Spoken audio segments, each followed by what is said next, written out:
Pemirsa Berita Banjarmasin kembali hadir menjumpai Anda bersama saya Zaldi Ariandi.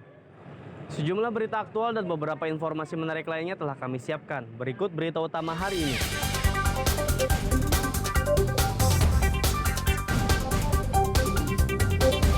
Musim pancaroba, warga kota Banjarmasin diimbau mewaspadai penyakit demam berdarah.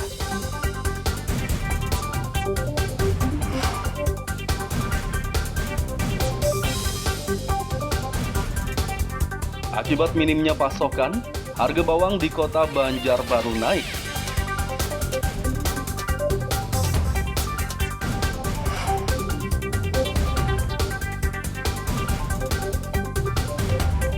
Jelang Pilkada 2024, KPU Kabupaten Hulu Sungai Tengah menggelar simulasi pemungutan suara.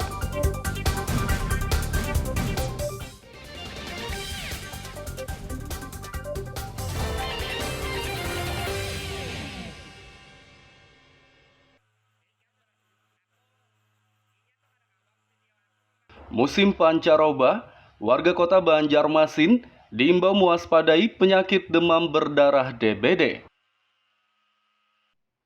Imbauan ini disampaikan oleh Direktur Rumah Sakit Umum Daerah RSUD Sultan Suryansah Banjarmasin saat ditemui Kamis kemarin. Menurutnya di masa peralihan musim panas ke musim hujan seperti saat ini, DBD rentan menyerang. Ia meminta warga untuk menerapkan 3M untuk mencegah DBD, yakni menguras tempat penampungan air, menutup tempat penampungan air, dan mengubur barang bekas.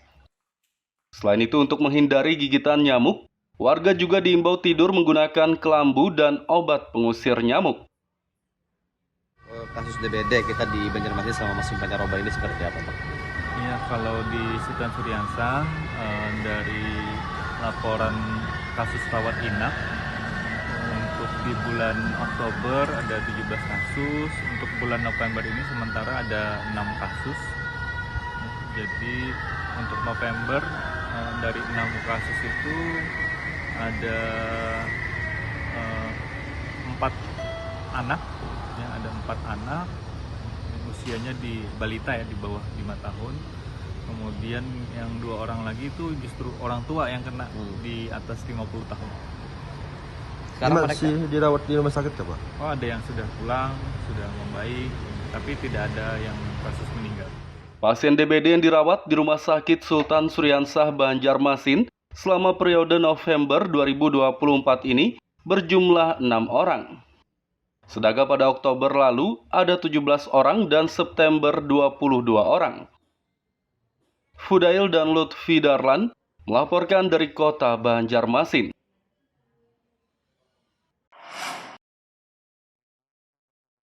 Kejaksaan Negeri Kabupaten Hulu Sungai Selatan memusnahkan barang bukti dari sejumlah kasus tindak pidana. Pemusnahan ini berlangsung di halaman kantor Kejaksaan Hulu Sungai Selatan Rabu pagi. Barang bukti yang dimusnahkan adalah sabu-sabu seberat 52,7 gram, 739 butir karnopen, 3084 butir seledril, 1052 butir dextro, dan 15 buah senjata tajam. Semua barang bukti ini merupakan hasil penanganan perkara selama 10 bulan dari Januari hingga Oktober 2024. Jadi kita sesuai dengan pasal 270 KUHP bahwa jaksa selaku eksekutor melaksanakan pemusnahan barang bukti yang telah terungkap. Barang bukti yang dimusnahkan pada hari ini terdiri dari senjata tajam, beberapa pil, kemudian ada sabu-sabu dan pakaian yang digunakan dalam tindak pidana asusila. Barang bukti narkoba dimusnahkan dengan cara diblender dan dicampur air, kemudian dibuang ke tangki septik. Sedangkan senjata tajam dipotong dengan mesin pemotong. Lutfi Darlan melaporkan dari Kabupaten Hulu Sungai Selatan.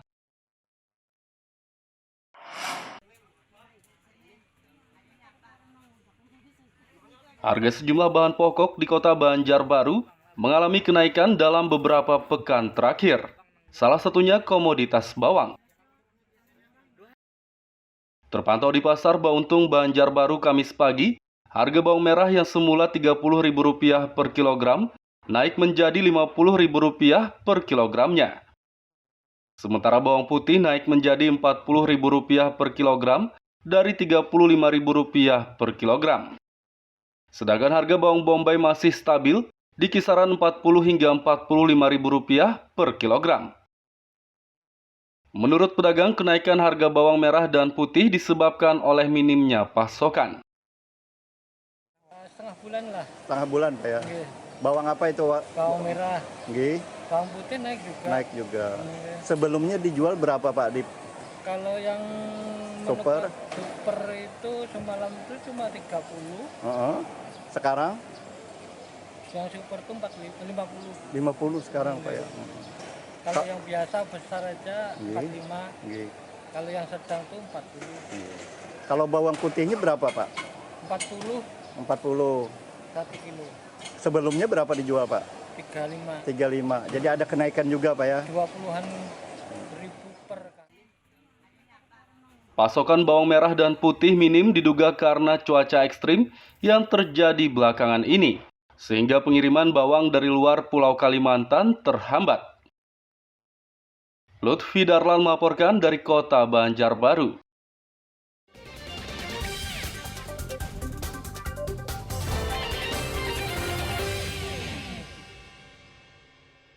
Pemirsa masih bersama kami dalam Berita Banjarmasin. Bagi Anda yang baru bergabung, berikut Berita Banjarmasin utama hari ini.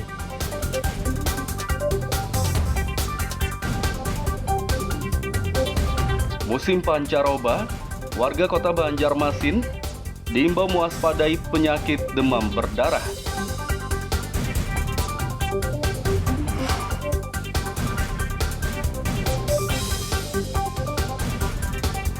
Akibat minimnya pasokan, harga bawang di kota Banjarbaru naik.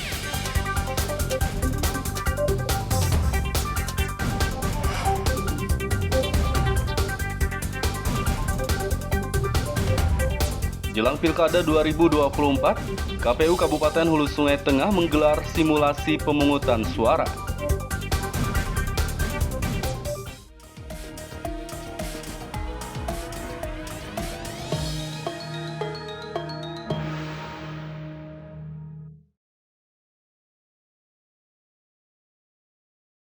Komisi Pemilihan Umum KPU Kabupaten Hulu Sungai Tengah menggelar simulasi pemilihan kepala daerah Pilkada 2024. Simulasi pencoblosan ini berlangsung di halaman kantor KPU Hulu Sungai Tengah, Kamis pagi kemarin. Kegiatan ini melibatkan ratusan warga yang merupakan daftar pemilih tetap DPT dari sejumlah wilayah di Kecamatan Barabai.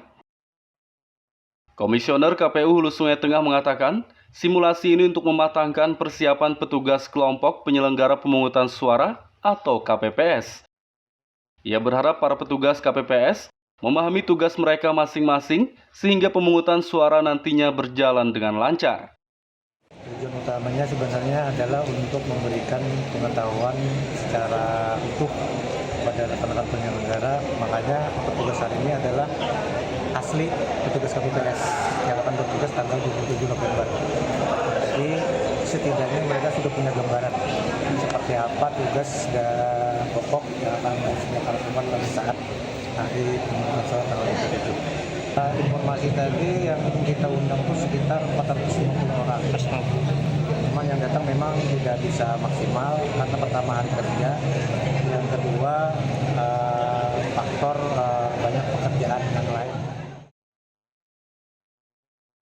Pilkada serentak 2024 di Kabupaten Hulu Sungai Tengah akan diselenggarakan 27 November mendatang. Lutfi Darlan melaporkan dari Kabupaten Hulu Sungai Tengah.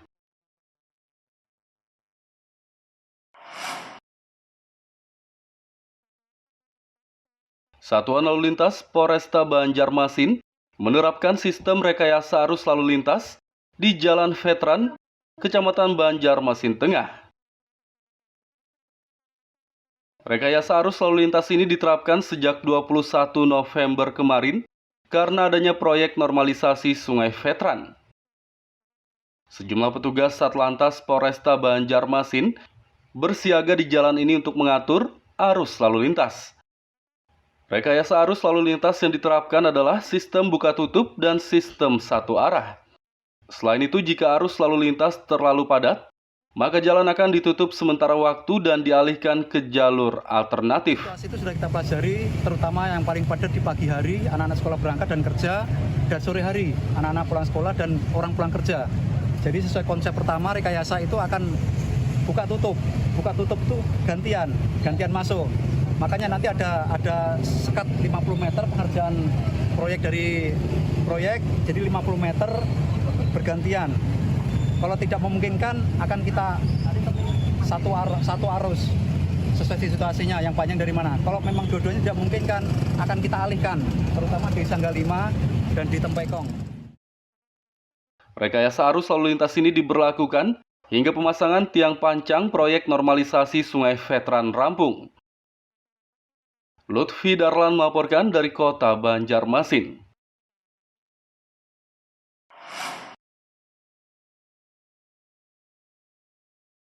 Pemerintah Kalimantan Selatan optimistis target investasi tahun 2024 ini dapat tercapai. Pemerintah pusat menargetkan investasi 2024 Kalimantan Selatan sebesar 19,10 triliun rupiah. Dari Januari hingga Oktober 2024, realisasi target investasi Kalsel sudah mencapai 18,13 triliun rupiah atau sekitar 96%. Sekretaris Dinas Penanaman Modal Pelayanan Terpadu Satu Pintu DPM PTSP Kalsel optimistis, sisa target 4% akan tercapai pada triwulan keempat ini. Keempat kita sisa tinggal sedikit aja untuk mencapai 19 triliun tersebut. Nah, yang mana kami berusaha di DPM PTSP untuk sekali mengejar ke perusahaan-perusahaan untuk minta LKPM-nya, terus kami juga ada kegiatan-kegiatan jemput bola di kabupaten kota sendiri. Tahun 2024 ini realisasi capaian target investasi Kalsel didominasi oleh sektor pertambangan, yakni sebesar 10,08 triliun rupiah. Lutfi Darlan melaporkan dari Kota Banjarbaru.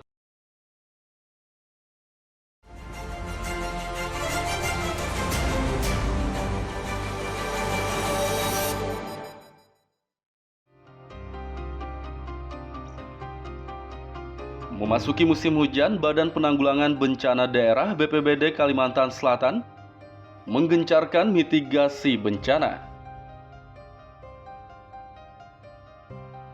Mitigasi merupakan upaya yang bertujuan untuk mengurangi resiko dan dampak bencana.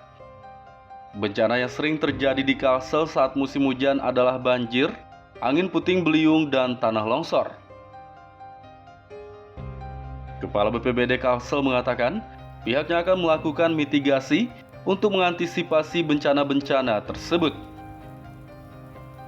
Menurutnya, mitigasi efektif untuk mengantisipasi bencana seperti yang telah diterapkan saat musim kemarau lalu.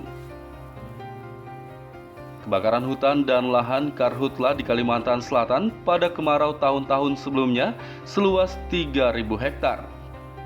Berkat mitigasi, karhutla di musim kemarau tahun 2024 ini hanya seluas 650 hektar. Mitigasi yang dilakukan BPBD untuk mencegah bencana di musim hujan kali ini adalah menggelar pelatihan kebencanaan serta menyiapkan personel dan peralatan untuk penanganan bencana. Kemudian BPBD juga meningkatkan koordinasi dengan seluruh pihak terkait kebencanaan dan memetakan wilayah-wilayah rawan bencana.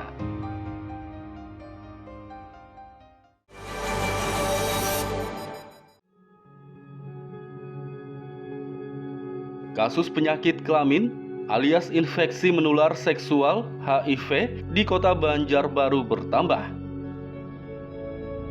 Menurut Sekretaris Komisi Penanggulangan AIDS KPA Banjarbaru, sejak Januari hingga Oktober 2024, pengidap HIV bertambah 64 orang. Dengan adanya penambahan tersebut, pengidap HIV di Kota Banjarbaru kini telah mencapai sebanyak 600 orang. Dari 600 orang tersebut, 300 orang diantaranya telah meninggal dunia dan pindah domisili, sedangkan sisanya masih menjalani perawatan. Tingginya kasus HIV di kota Banjarbaru diduga disebabkan masih adanya praktik prostitusi dan aktivitas seksual menyimpang seperti lelaki penyuka sesama jenis.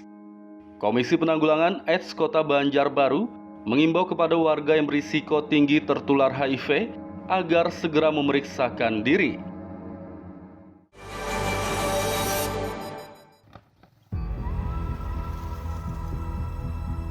Jalan di Desa Tanjung Harapan, Kecamatan Alalak, Kabupaten Barito Kuala Batola rusak parah. Jalan sepanjang 7 km ini mengalami kerusakan sejak tahun 2021 lalu akibat terendam banjir. Terpantau Senin kemarin, jalan di bantaran sungai tersebut mengalami ambles di beberapa titik sehingga menyempit. Kerusakan jalan ini dikeluhkan warga dan pengendara karena mengganggu aktivitas. Warga desa Tanjung Harapan berharap pemerintah Kabupaten Batola segera memperbaiki jalan ini agar lebih mudah dilintasi.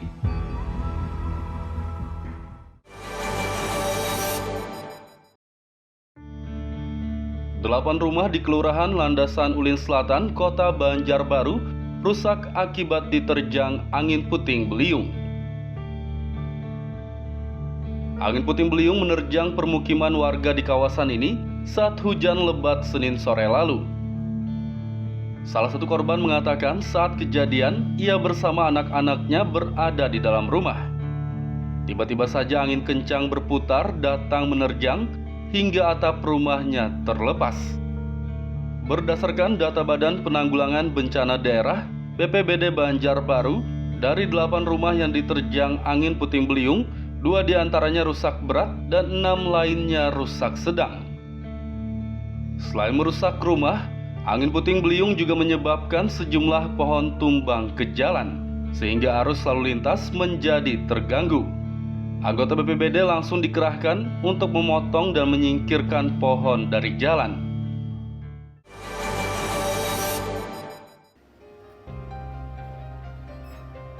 Aparat Polda Kalimantan Selatan menggerebek lokasi penimbunan limbah medis di Jalan Tatah Cina, Kecamatan Kertak Hanyar, Kabupaten Banjar. Dalam penggerebekan ini, polisi menemukan ratusan kotak limbah medis dari sebuah rumah. Tak jauh dari rumah tersebut, petugas juga mendapati limbah medis di lahan kosong yang ditimbun dengan tanah. Limbah berbahaya ini ditimbun oleh 4 pelaku berinisial J, FZ, YR, dan RR yang kini telah ditahan dan diperiksa petugas di Mapolda. Menurut Kapolda Kalsel, limbah medis ini berasal dari sejumlah rumah sakit di Kalimantan Selatan dan Kalimantan Tengah. Para pelaku terancam pasal 98 ayat 1 Undang-Undang Nomor 32 Tahun 2009 tentang pencemaran lingkungan.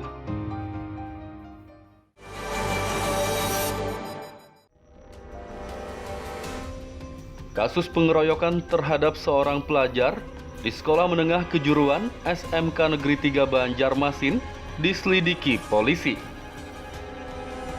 Kasat Reskrim Polresta Banjarmasin mengatakan, penyelidikan masih dalam tahap pemeriksaan saksi-saksi. Selain itu, ia juga sudah berkoordinasi dengan pihak sekolah dan telah mengantongi nama-nama pelaku yang terlibat dalam pengeroyokan. Menurutnya, pengeroyokan ini terjadi karena dendam pribadi antara salah satu pelaku dengan korban. Kasus pengeroyokan pelajar di SMK Negeri 3 Banjarmasin terjadi pada 8 November lalu.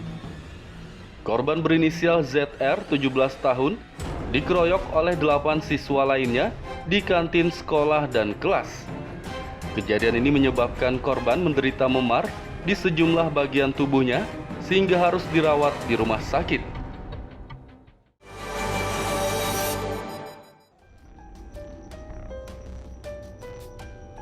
Polda Kalimantan Selatan memusnahkan barang bukti narkoba jenis sabu-sabu seberat 79,3 kg. Pemusnahan ini berlangsung di Aula Mapolda Kalsel di Kota Banjarbaru, Rabu pagi kemarin. Selain sabu-sabu, Polda juga memusnahkan 63.847 butir pil ekstasi, 5,3 kg serbuk ekstasi, dan 407,40 gram ganja. Semua barang haram tersebut disita dari 35 tersangka yang ditangkap selama bulan September hingga November 2024. Barang bukti narkoba ini dimusnahkan dengan cara di blender dan dicampur air, kemudian dibuang ke tangki septik.